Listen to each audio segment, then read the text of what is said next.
Allez, nous sommes de retour sur le plateau de la Grande Team. Merci d'être avec nous, merci d'être aussi nombreux à nous suivre du lundi au vendredi de 20h30 à 22h pour l'émission en direct. Sans oublier pour les rediffusions, vous êtes très nombreux à nous suivre également. C'est le lendemain à 8h et à 14h30.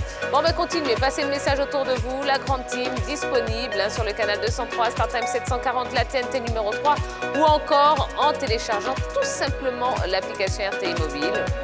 Vous aurez la chance d'être en notre compagnie pendant 90 minutes tous les jours, comme ça. Voilà. Allez, la Grande Team, ce soir est là. Notre Yellow, elle est là, toujours pimpante. Et puis, notre Jean-Philippe également, ça va, ça se passe bien, Jean-Philippe? Très bien, comme d'habitude. Eh bien oui, c'est un plaisir de vous avoir. Il est temps d'accueillir notre invité. Oui, qu'est-ce que vous en pensez? Oui, on y va tout de suite. Allez, la Grande Team reçoit aujourd'hui un spécialiste du marathon. Douala et Abidjan peuvent en témoigner. Hein. Oui, on va recevoir le marathonien camerounais Justilin Fouami.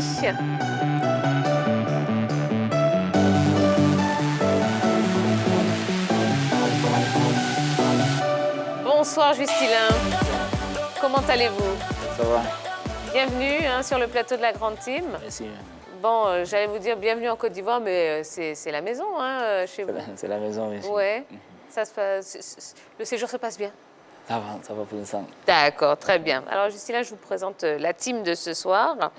Alors, la première question qu'on voulait vous poser, c'était d'où vous vient cette passion et d'où est né cet amour pour le marathon? Déjà, je ne sais pas, franchement, je ne sais pas quoi vous dire. Je crois que le marathon, pour moi, ça a été un don que je dirais que c'est Dieu qui m'a donné ça.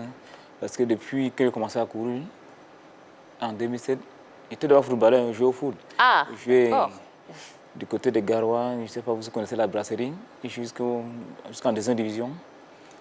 Et un jour en allant au sport, en allant jouer aux entraînements, en choisible de football, avec ma godasse à main, je vois les athlètes qui étaient en train de se chauffer pour faire une course. Alors, en plein course, je m'arrête là, je dis, je veux courir, parce que j'étais très fort quand je jouais au foot, à la course. C'est là où je cours et puis je gagne tous les athlètes. En 2007, j'étais dans le nord Cameroun, plus précisément à Garoua. Alors, je n'ai pas directement arrêté le foot. J'ai essayé de faire les deux. Oui. Et j'ai trouvé je suis rentré dans notre région, dans Adamawa. J'ai trouvé un monsieur, un douanier, qui a dit, mon petit, tu es fort, tu peux t'aider à courir. Et c'est là où il m'a un peu inspiré. Il m'a mené vers certaines compétitions en Afrique centrale que j'ai commencé à gagner. Et du coup, je me suis retrouvé dedans. Et vous avez abandonné le football? Tout à fait. Bon, est-ce qu'il n'y a pas un regret aujourd'hui?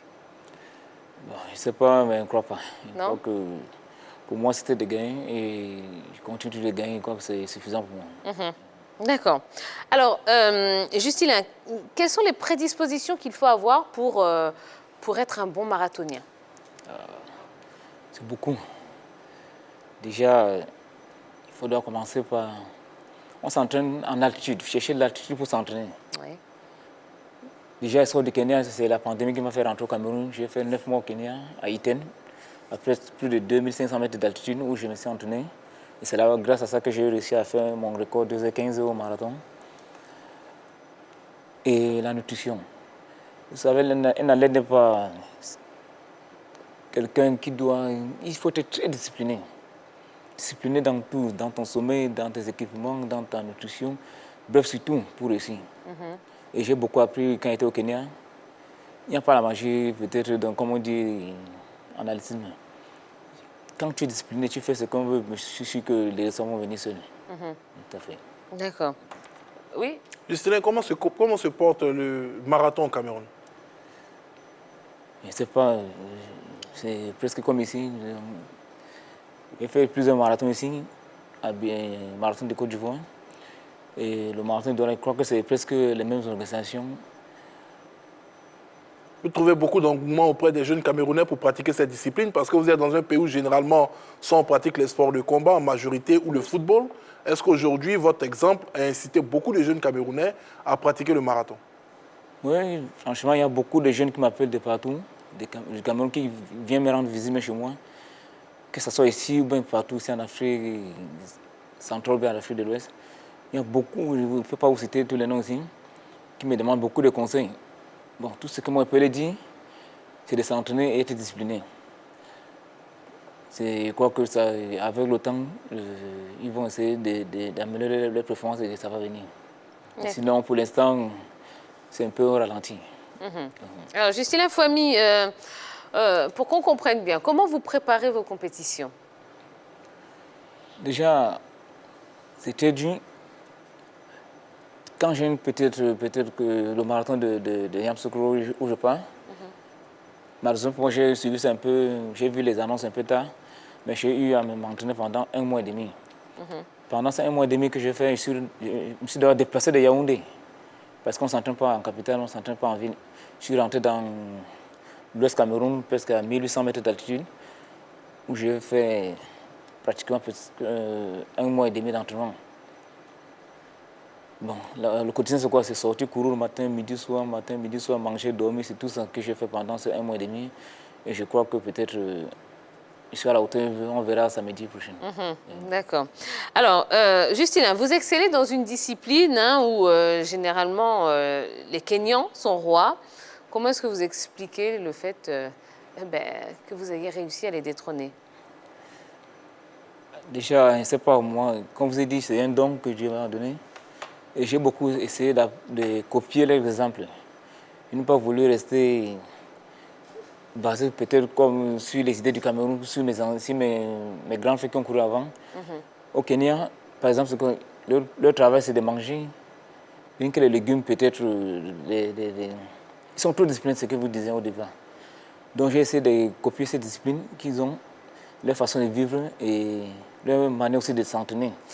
Déjà, comme je vous ai dit, je sors du Kenya. Je passe presque tout mon temps là-bas à Iten en plein brousse pour m'entraîner avec eux, donc j'ai pratiquement tout pris d'eux. D'accord. Alors, ça me ramène à la question d'un téléspectateur, Ange Diomandé, qui vous pose cette question sur la page Facebook. Il dit « Quelle est la différence entre les marathoniens kenyans et éthiopiens et les marathoniens des autres pays, puisqu'ils sortent toujours vainqueurs ou ils ont toujours au moins des médailles ?» C'est ce que vous dites au départ, c'est l'altitude. Plus tu travailles en haut, plus tu souffres plus. Tu montes en altitude, il n'y a pas d'oxygène, tu souffres plus. Quand tu descends en bas, il n'y a plus d'oxygène et c'est plus facile pour toi de s'entraîner. En dehors de l'altitude, il y a la nutrition. Il faut récupérer. Et après la récupération, il faut la discipline. Il faut être très, très discipliné pour réussir. Par contre, si vous ne pouvez pas être ici, peut-être ici à Abidjan, dans une grande ville comme ça, et vous pouvez espérer courir avec un athlète qui est peut-être qui a au Kenya, qui n'a rien fait, en dehors de s'entraîner et dormir. C'est très difficile, il y a beaucoup à apprendre. C'est pour ça que j'invite peut-être les jeunes, les coachs, ou bien les fédérations à envoyer les athlètes aussi, aller faire des stages de l'autre côté et puis essayer de voir, de copier leur exemple et venir. Mais au Cameroun, il y a quand même des zones où il y a quand même une altitude, non? Tout à fait. Donc vous n'êtes pas forcément obligé d'aller au Kenya aussi? Le point, c'est un groupe d'entraînement aussi. À Iten, on est plus de 3000 athlètes.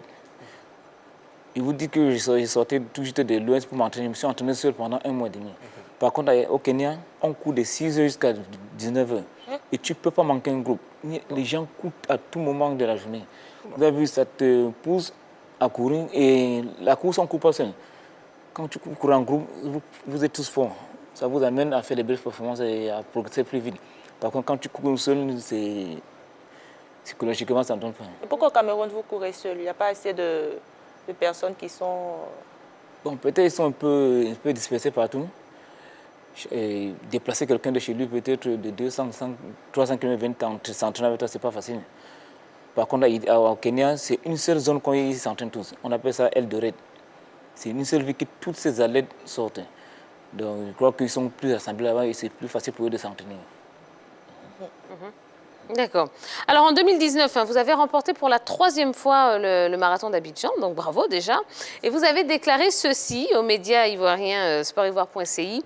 Mon objectif était de le remporter à 3 reprises avant d'arrêter. C'est chose faite. Mais vous êtes de retour en Côte d'Ivoire, bon, cette fois-ci pour le marathon de Yamoussoukro. Pourquoi ce retour en terre ivoirienne? Déjà, vous savez, Je suis un ambassadeur de la paix. On m'a nommé ambassadeur de la paix en 2019 lors du marathon, après le marathon de Douala. Donc je me vois obligé de venir pour une cause de la paix. Le marathon de Yamoussoukro, comme c'est un marathon de la paix, je me suis vu, bon, étant ambassadeur de la paix, pourquoi je ne pourrais pas venir aussi apporter ma part de contribution? Je crois que c'est d'abord ça qui m'a mené à Yamoussoukro. Alors, vous avez une idée des adversaires que vous allez croiser sur votre chemin à Yamoussoukro? En tout cas, pas encore, mais c'est qu'on va se voir. On annonce des Kenyans, hein? Tout à fait, ça. On court tous ensemble. Donc il n'y a pas de pression finalement. Que le meilleur gagne, c'est tout. Donc, vous pensez que vos 1 mois de préparation peut vous permettre de réaliser encore une très belle performance? Je ne sais pas, mais je ne crois pas. J'aimerais bien, mais c'est un peu suffisant. Mais je veux utiliser un peu l'ancienneté pour essayer de voir si je peux gagner, c'est tout. Merci. Est-ce qu'il y a une course qui a une saveur particulière pour vous? Une course que vous appréhendez différemment? En sport? Oui, dans tous les marathons que vous avez. Une course au niveau du marathon? Oui. Je crois que s'il y a une course qui... Peut-être c'est ma première course que je vous explique ici. Une course que je ne peux pas oublier, ça, franchement. Donc, ça m'a beaucoup ouvert les routes et ça m'a beaucoup permis de monter mon talent au monde entier. Donc, au niveau des différents marathons, quel est le marathon où vous avez toujours plaisir à y aller? Franchement, je ne sais pas. Tous les marathons... Il y a beaucoup de marathons. Donc je ne sais pas quel marathon citer. Mais je crois... Celui d'Abidjan peut-être? Celui d'Abidjan peut-être, comme j'ai gagné ça 3 fois. J'ai gagné ça 3 fois, je crois que c'est mon meilleur marathon. D'accord. Ok. Alors, quel sera votre objectif à Yamoussoukro? Je ne sais pas, je me suis entraîné. L'objectif pour moi, je suis venu pour gagner. Si je peux le gagner, donc ça va beaucoup me faire plaisir. Donc je suis venu d'abord pour remporter cette course. Et je vais tout donner pour y parvenir si possible. Donc si vous faites une deuxième place, ce sera un échec pour vous? Tout à fait. D'accord. On rappelle la date du marathon de Yamoussoukro? Oui, le 19, samedi prochain. C'est samedi 19, voilà, à Yamoussoukro. D'autres questions pour notre invité? Non, juste souhaiter bonne chance. la bienvenue. La bienvenue et le remercier également d'avoir décidé de participer à cet événement qui va rentrer sûrement dans les habitudes de la capitale politique ivoirienne, Yamoussoukro, qui va avoir son marathon. Et oui, c'est le premier, voilà, c'est le premier événement. C'est un événement majeur, donc avoir des athlètes de qualité déjà, c'est une excellente chose. Il a dit lui-même, il n'a pas eu le temps de se préparer à fond, mais le thème du marathon déjà l'a emmené à participer à cet événement, donc félicitations et merci. On sera de tout cœur avec vous. Merci. Voilà. Et Et ben que voilà. le meilleur gagne en fait. Parce que moi je souhaite que ce soit un Ivoirien. Merci. Oh, le petit carton. Allez, non, c'est pas bien. Voilà, non. On souhaite que le meilleur gagne. Voilà, c'est tout. Bon, ben, Justin, merci beaucoup. Merci, Vraiment, vous revenez quand vous voulez sur le plateau de la Grande Team. Merci. On a appris beaucoup de choses et puis c'était un plaisir de vous avoir. Merci. Bonne chance. Et si vous êtes le meilleur, eh ben, il faut gagner. Voilà. Merci, madame. Merci. Allez, on va marquer une nouvelle pause. Juste après la pub, on parlera de Cissé Cheick, qui est intraitable à quelques semaines des JO. On débriefera aussi des matchs de la journée de l'Euro 2020. Et puis un petit bizarroïde qui vous sera proposé par Jojo. Alors, quand il m'a expliqué, j'ai dit, ça va plaire à nos téléspectateurs. Allez, ne bougez pas.